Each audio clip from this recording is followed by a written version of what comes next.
Hello guys, sa mapagpalang hapon po ulit sa ating lahat. Kayo po ay nasa munting hardy ni Sir Mia Vlogs. And for today's update and for today's video ay ibabahagi ko po yung aking naging matagumpay na pag-propagate. Ang ganitong halaman po, mga halaman po na ito is easily propagated by means of stem cutting. At ang ginamitan ko pong medium para dito is yung water propagation. Then start po tayo dito. Ito po yung halaman na tinatawag na Chlorophytum comosum. Ito po yung popularly known as spider plant. Kapansin-pansin po na inilagay ko lamang po siya dito sa maliit na wine glass.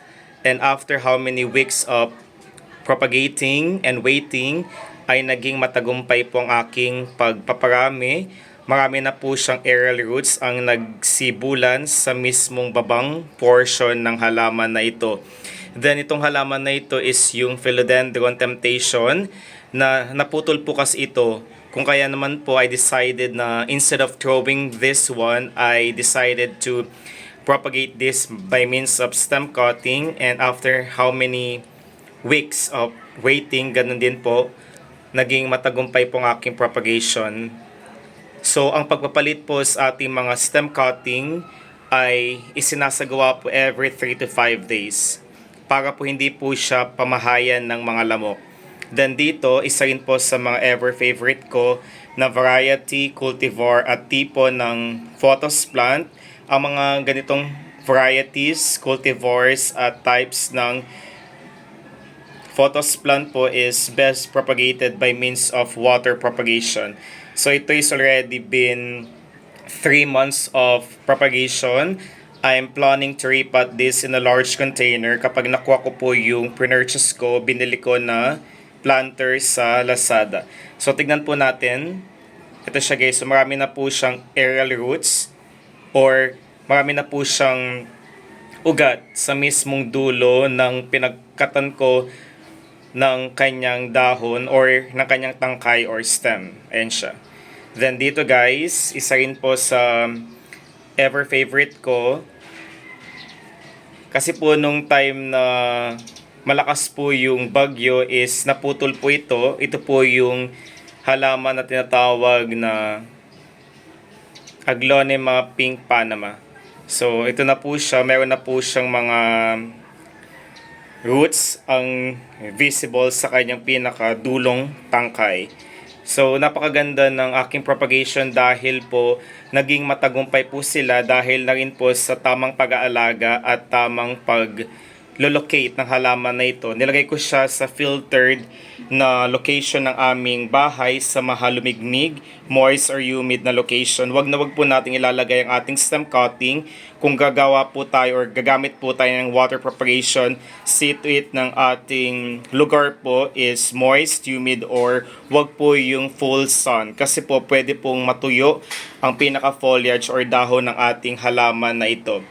Then dito, naputol din po ito. Ito po yung tinatawag na Aglonema Pink Beauty.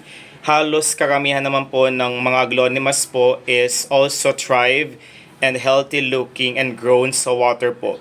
So nakakatuwa dahil marami na po siya or tatlo na po yung kanyang pinaka bulaklak sa mismong tuktok na ibabaw ng aking Pink Beauty. Then dito guys, ito po yung Sansevieria Congo. So dalawa na po ang sibol or suloy na siyang present sa mismong stem cutting na aking pinagkatan ng halaman na ito. So ito is trinay ko lamang po siya dun sa Congo Sansevieria, and to my surprise after how many months ay naging matagumpay po ang aking propagation. Inilagay ko lamang po siya dito sa maliit na pinaglagyan basyo or yung container ng Lady's Choice. Then dito meron din po akong Lucky Chinese Bamboo, Sansevieria sanderiana, ayan. Then dito, yung aking Green Emerald na Aglonema din po, marami na po siyang ugat. Ayan.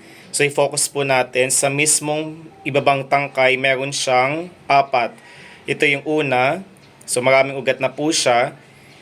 Then dito, pangalawa, pangatlo, at pang-4. Ayan.